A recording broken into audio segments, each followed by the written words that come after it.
Assalamualaikum warahmatullahi wabarakatuh. Kami dari kelompok 3 akan membahas tentang hal-hal yang berkaitan dengan daerah Minangkabau.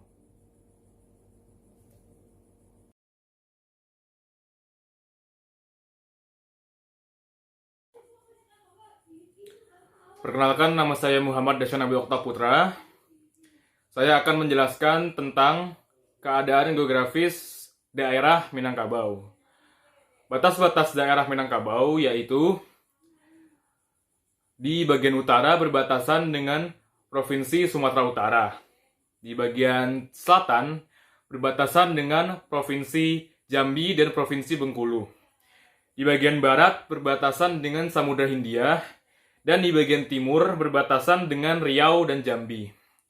Daerah Minangkabau berukuran kurang lebih 42.300 km, yang meliputi daerah dataran Pulau Sumatera yang luasnya kurang lebih 35.500 km, dan daerah daratan Kepulauan Mentawai yang seluas kurang lebih 6.800 km.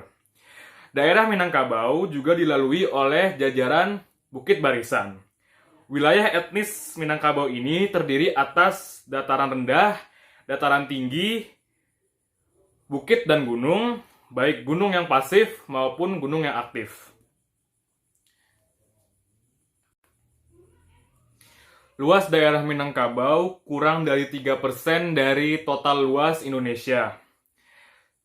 Sebagian besar kawasan Minangkabau terletak pada ketinggian sekitar 1.500 kaki di atas permukaan laut, yang sebagian besar terletak di daerah yang dikelilingi oleh 3 gunung, yaitu Merapi, Singgalang, dan Sago.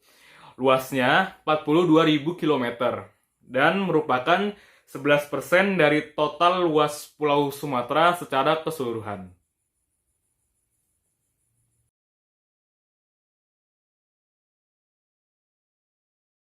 Selanjutnya adalah sistem kekerabatan di Sumatera Barat.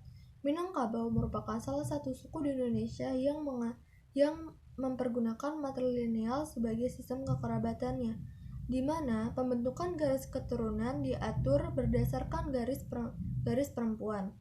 Sistem kekerabatan Minangkabau mempergunakan rumah gadang sebagai simbolnya. Harta pusaka diwariskan oleh keluarga berupa rumah gadang dan aset pertanian maupun perikanan untuk dikelola dan dimanfaatkan secara bersama oleh satu keluarga.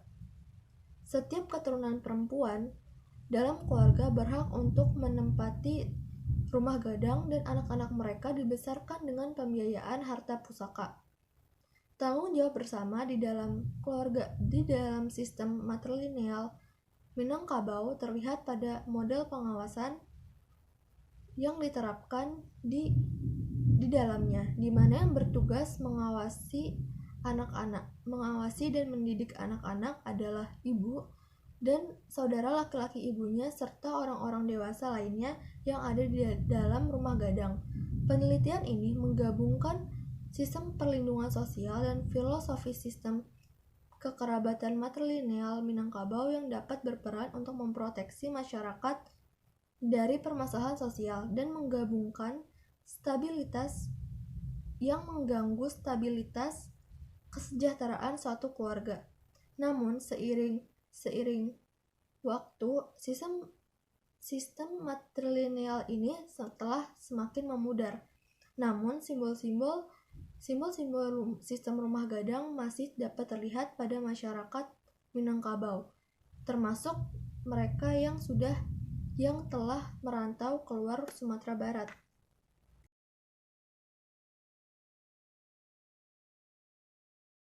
Saya, Kimia Nara Azahra dari kelas 9C, akan membahas mengenai norma yang ada di Sumatera Barat. Salah satu suku di Sumatera Barat adalah Minangkabau. Minangkabau sejak dahulu hingga sekarang, tatanan masyarakatnya sangat ideal karena didasari nilai-nilai, norma-norma adat, dan agama Islam yang menyeluruh. Dalam satu ungkapan adat, berbunyi adat Basandi syarak Basandi Kitabullah. Norma-norma adat yang masih berlaku di Sumatera Barat diantaranya adalah nilai-nilai ketuhanan, nilai-nilai kemanusiaan, nilai-nilai persaudaraan atau ukhuwah Islamiyah, persatuan dan kesatuan, nilai musyawarah dan demokrasi, raso pareso atau akhlak atau budi pekerti, dan yang terakhir adalah gotong royong atau sosial kemasyarakatan.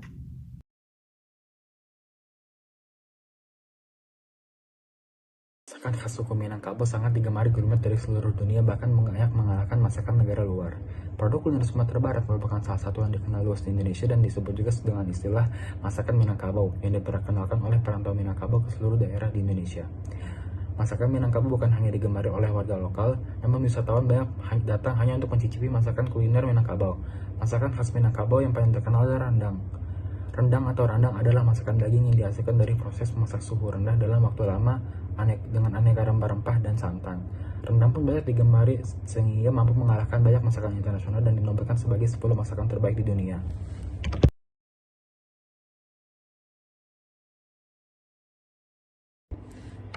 Saya kali ini akan menjelaskan tentang kesenian-kesenian kelompok etnis suku Minangkabau. Kesenian Minangkabau bertempat asli di Provinsi Sumatera Barat, Indonesia. Bermacam-macam yang disesuaikan dari berbagai daerah di bagian Sumatera Barat.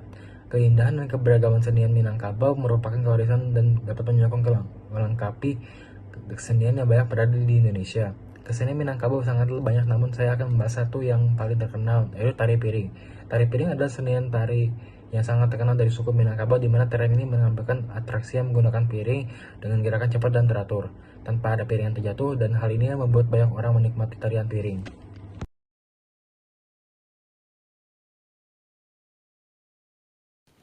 Nama saya Queen Reva Labiba dari kelas 9C. Hari ini saya akan menjelaskan tentang rumah adat dari Minangkabau. Minangkabau memiliki rumah adat yang bernama Rumah Gadang.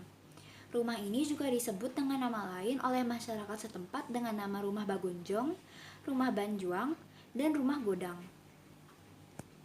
Salah satu keunikan yang terdapat pada Rumah Gadang merupakan bentuk puncak dari atapnya yang runcing menyerupai bentuk tanduk kerbau. Bagian atap yang melengkung dan lancip pada Rumah Gadang biasa disebut sebagai gonjong. Rumah Gadang banyak dijumpai pada kawasan Sumatera Barat. Namun tidak semua tempat di Minangkabau boleh mendirikan rumah ini. Hanya pada tempat yang sudah memiliki status nagari sajalah Rumah Gadang boleh didirikan. Fungsi Rumah Gadang adalah sebagai tempat tinggal bersama yang mempunyai ketentuan-ketentuan sendiri. Jumlah kamar bergantung pada jumlah perempuan yang tinggal di dalamnya. Setiap perempuan dalam kaum tersebut yang telah bersuami memperoleh sebuah kamar. Sementara perempuan tua dan anak-anak memperoleh tempat di kamar dekat dapur. Gadis remaja memperoleh kamar bersama di ujung yang lain. Seluruh bagian dari Rumah Gadang merupakan ruangan lepas, kecuali kamar tidur. Bagian dalam terbagi atas lanjar dan ruang yang ditandai oleh tiang. Tiang itu berbanjar dari muka ke belakang dan dari kiri ke kanan. Tiang yang berbanjar dari depan ke belakang menandai lanjar, sedangkan tiang dari kiri ke kanan menandai ruang. Jumlah lanjar bergantung pada besar rumah, bisa 1, bisa 2, 3, dan 4. Ruangannya terdiri dari jumlah yang ganjil, antara 3 dan 11. Pada bagian dinding Rumah Gadang dibuat dari bahan papan.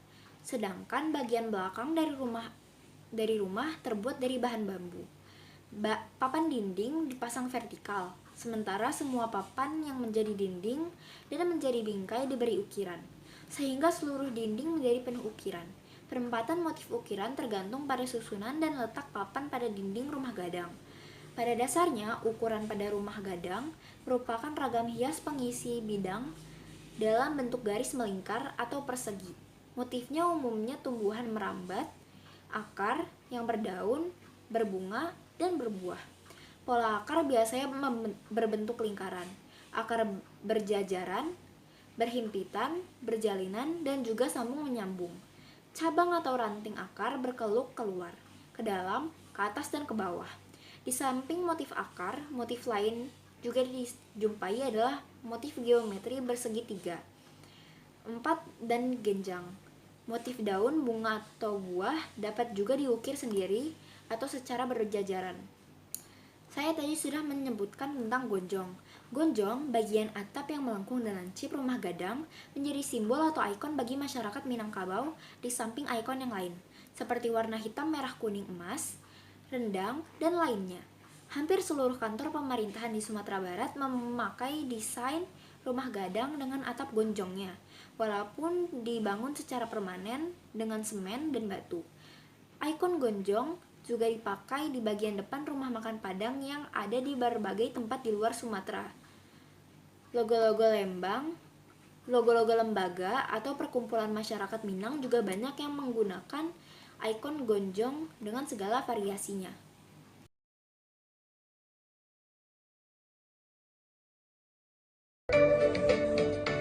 Kampung nan jauh di mata, gunung sansai berpuri-uri, takkan maju kawan-kawan yang lama, sakit basuli yang suling, dan duduknya nan elok, dan suku bergotong royong, kok susah sama-sama dirasuh, yang takkan maju kampung, takkan maju kampung.